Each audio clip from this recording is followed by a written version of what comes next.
Welcome to West Indies on 99.94, the home of cricket audio. I'm your host, Machel St. Patrick Hewitt from the Caribbean Cricket Podcast, and my co-host, Santokie Nagilendran, is with me as ever.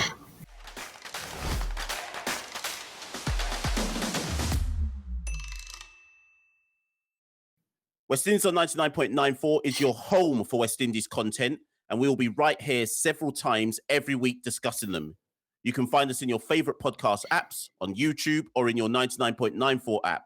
Thanks for joining Cricket's conversation. And today we're going to be talking about the 60, Cricket's new power game. Santokie, take it away.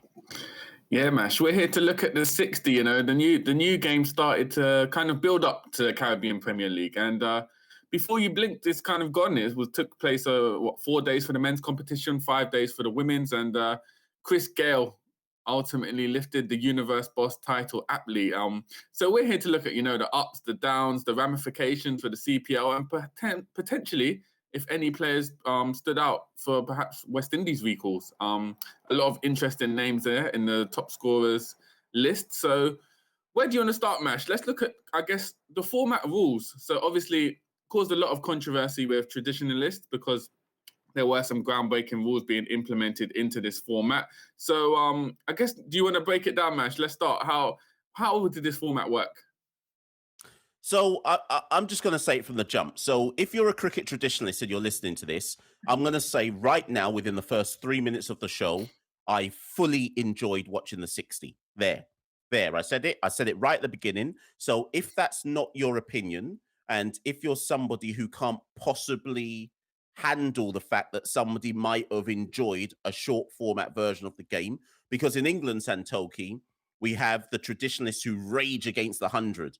And we probably have an equivalent set of traditionalists in the Caribbean who will be raging against the 60. But here's my thing, Santokie. The competition was done and dusted inside 5 days. That includes a women's tournament, albeit 3 teams, and a men's tournament, including all the 6 CPL sides. Each game was done essentially within an hour and a half.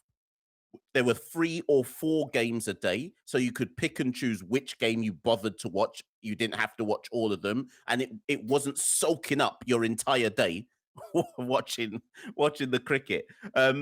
So I enjoyed it as an entertainment spectacle, which is what it's there for. I enjoyed it. I think if you're somebody who thinks too deeply about it, it wasn't for you. It wasn't for you. If you're a purist, it probably wasn't for you. But if you looked at I don't want to say long term, because everyone will be like, there's no long term benefits, but there are. If you look at the wider connotations of the tournament, there is a financial implication behind the tournament that helps Cricket West Indies. More money into Cricket West Indies equals more money towards West Indies cricket development. So to me, that's a win-win situation. And is it worth getting sorry to use the phrase, your knickers in a twist over a 5-day tournament? Is it really worth it? But I want to hear your views on that, Santokie. But just before you come there, or address that, just in terms of the rules itself. So the rules were innovative, and so there'll be some people who listen to this who possibly didn't catch any of the games. But the main rules were this, Santokie. If you hit 2 sixes inside the first 2 overs, or the power play, I should say, you unlocked a floating power play, which you could use at any point between overs number 3 and overs number 9. And it didn't happen in every game because, of course, cricket is a skillful game. It wasn't just a lick down cricket. Some teams weren't able to unlock the floating power play. The consumers, the customers, the audience, whatever you want to call us, were allowed to, about 3 or 4 hours before each match, vote, and then the voting was locked off on when a mystery-free hit ball would come in the innings. That mystery-free hit did not count against the bowler's figures. It didn't add to the batter's figures. It just affected the total. So if it's a dot, it's a dot. If it's a 1, it's a 1, and so on and so forth. If you didn't complete your 9 overs by an allotted time, I think it was 45 minutes, the umpire brought out a red card and sent a player off. So Rakeem Cornwall got sent off by the strike. you could obviously the field inside can nominate who they get sent off. Raheem Cornwall had to walk off by when, the, when they went when they went down to when they went down to 10 men in the final over in one of the matches. What other major rule was there? Oh, and obviously there's the you bowl 30 balls from one side, 30 balls from the other side, and so on and so forth. So, I mean, those were the major rules in a nutshell, Santokie. I mean, what's your take? What's your take on all of I that? think I think you hit the nail on the head when you said it was 5 days, so you can't there can't really be an uproar. I mean, if we were to compare it to the 100, I think in England, the 100 is different because obviously it's taken up so much room in the calendar of the English season. Other things like the T20 blast over there have had to kind of move around for it. Whereas the 60 wasn't harming anyone. It kind of took place just before CPL, and I think it was a substitute for in IPL before the IPL starts. Teams play like intra squad practice games. It was essentially like that because what Yeah, you were testing out was the depth of your roster and your squad. Kind of players who weren't necessarily start for you in the CPL were getting runouts here to kind of see if they were in form, kind of get that match practice. So for me, I think it was a good development or build up for the CPL. And as you said, I think it was a fun tournament as well for fans in St. Kitts. 5 days.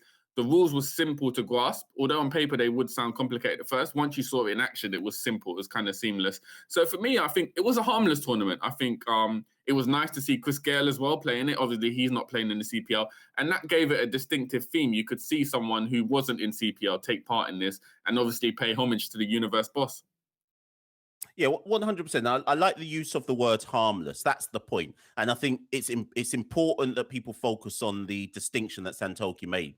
The rage against 100 is because of what it does to the English calendar.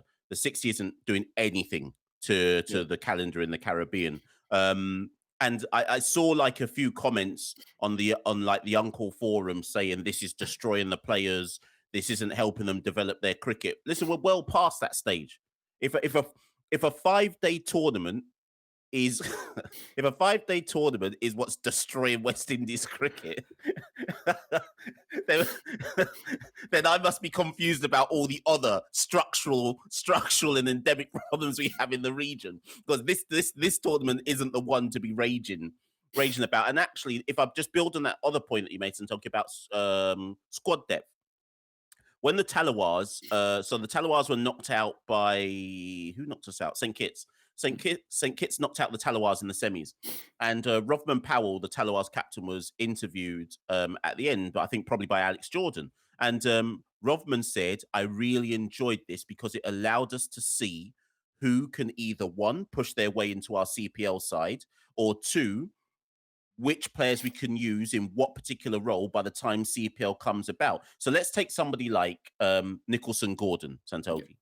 Nicholson Gordon topped the wickets charts for, in fact, in the whole tournament, 6 wickets at an average of 12, an economy of 12, right?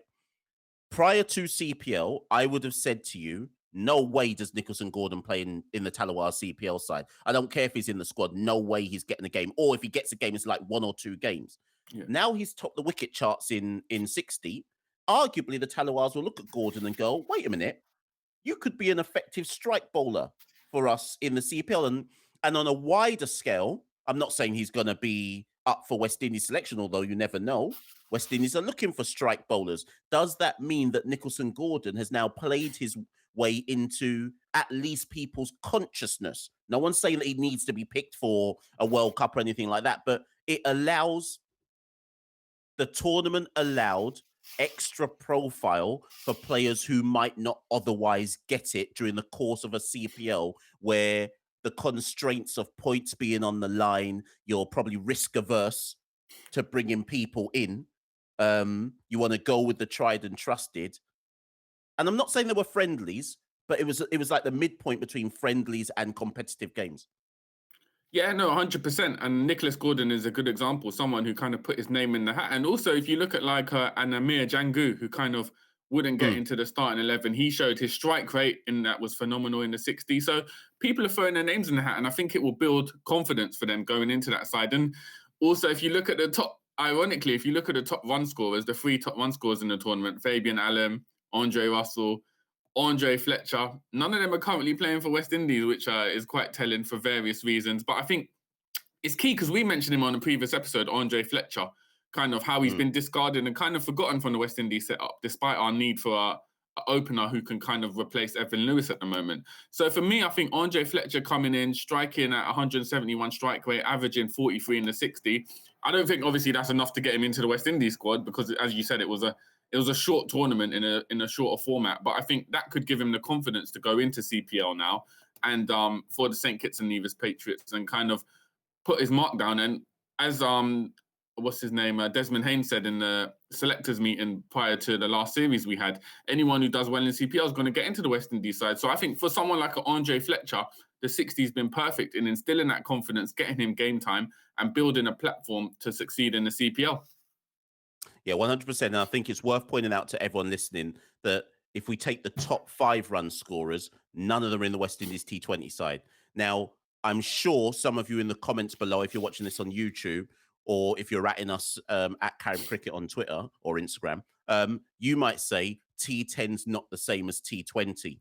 But T10 is more similar to T20 than T20 is to ODI cricket, if that makes sense. Now, the top 5 run scorers were Fabian Allen, Andre Russell, Andre Fletcher, Amir Jangu, Raymond Reefer. None of them are in the West Indies T20 setup. We are not saying that they must automatically come into the West Indies T20 setup. But surely, if you're the lead selector like Desmond Haynes, it has to at least, surely it makes you at least pay attention. Surely it has to. I mean, Santokie and I have already said that we can't afford to go to a T20 World Cup without a Fabian Allen.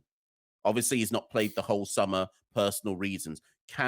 His strike rate, Santokie, was 226. Can we really afford, and he's a triple threat, Santokie, bowling, batting, fielding. Can we really afford to not consider him? You and I spoke 2 episodes ago about, or 3 or 4 episodes ago about Dre Russ.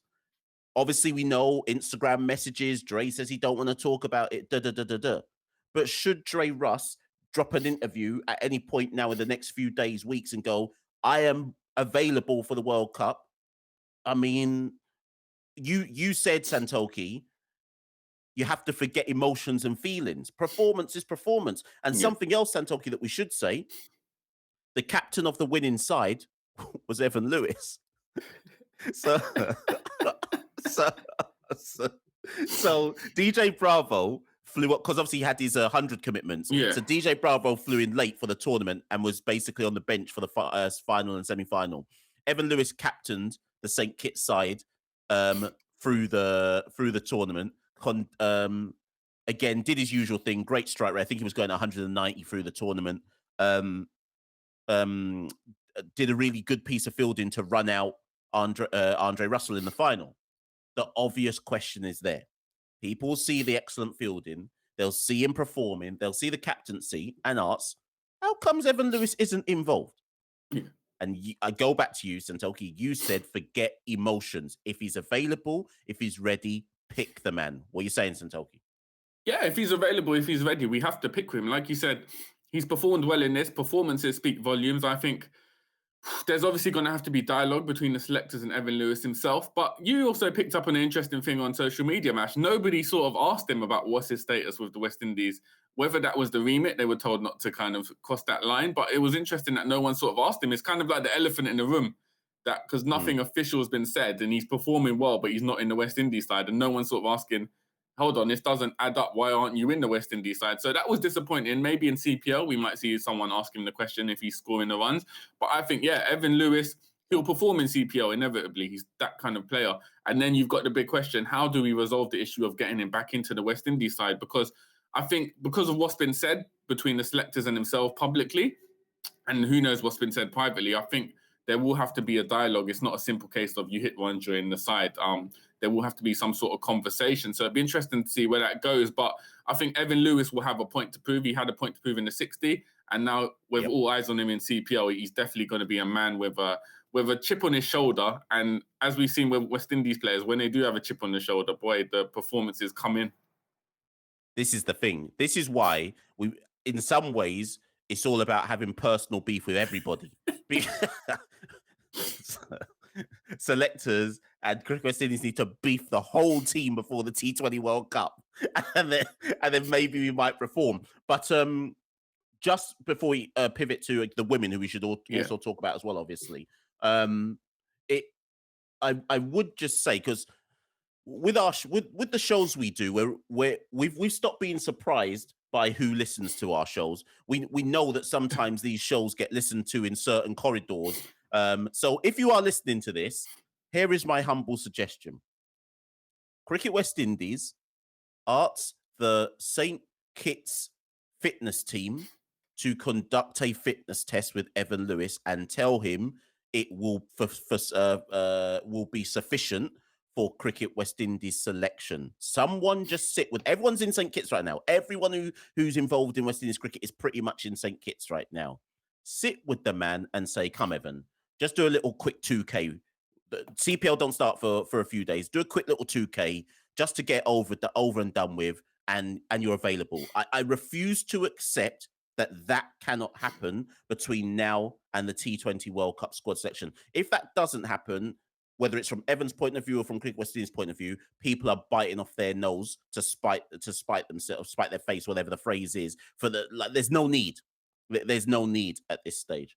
But Santokie, if we pivot to the women's tournament, so let's just say, argument's sake, people say, "Nah, still don't like the tournament, waste of time, brings nothing to West Indies cricket, blah blah blah." Okay, let's just say, argument's sake, that's going to be the argument, right? Yeah. The one thing that I think people can't argue about is the benefit it brings to the women's game in the region. What do you think? 100%. I think you could argue with the men's game, as we've seen and as we discussed on our last episode about FTP. Generally, men are playing a lot more cricket than needs to be to fulfill kind of TV contracts and stuff like that. Whereas in the women's game, particularly in the West Indies, there's not enough games unless you're a top player like a Hayley Matthews or a Dottin, where you're getting contracts around the world. If you're a regional women's player, it's a sparse amount of games you're playing. You have to kind of fight to play games. So I think this has been a welcome introduction to have this tournament. Obviously, it's very short, but then now you've also got the inaugural women's CPL coming up. So it's a nice little build-up to develop our T20 game in the region. So I think it was well needed. And I think it felt more important than the men's competition. It felt like it was a bigger competition just because we don't often get to see these players, the ones coming through, the kind of ones who won't necessarily make the first team in the CPL, or kind of players breaking through. We don't get to see them that much. We see Hayley Matthews play a lot, Dottin play a lot, but these sort of players, we don't get to see it. So it was welcome for me to see it. And I think it will have beneficial developmental effects on the women's game more so than the men's. So I think it was more apt for the women's side. And it was a great tournament. It was very exciting. Obviously, Guyana Amazon Warriors in typical fashion got off to a great start, then crumbled it in both the men's and women's competition. But yeah, Mash, what did you kind of make of the women's side of things? Yeah, so you've essentially hit the nail on the head.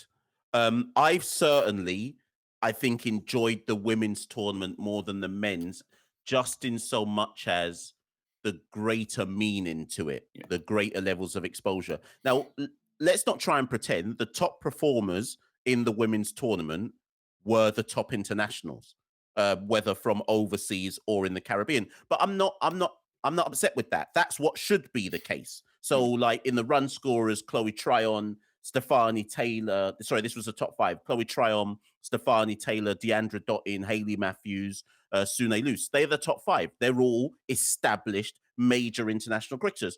I ain't mad at that.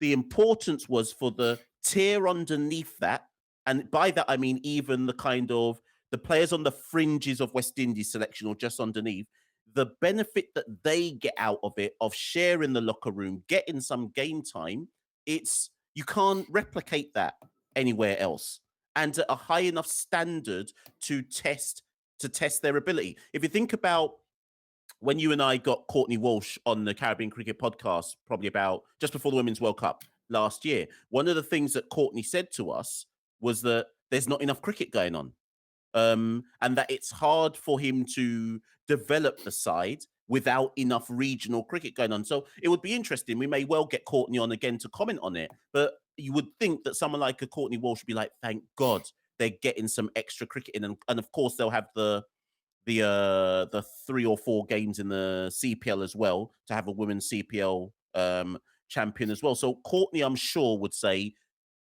any cricket is important cricket with regards to the women's game. And with the New Zealand women coming to the Caribbean next month, it's even more important for Courtney to look at who are the next generation of players he can take a gamble on. So I'm going to pick someone like Kishana Joseph, who played Yeah. for Barbados Royals. She's played for West Indies before, but only like 2 or 3 times.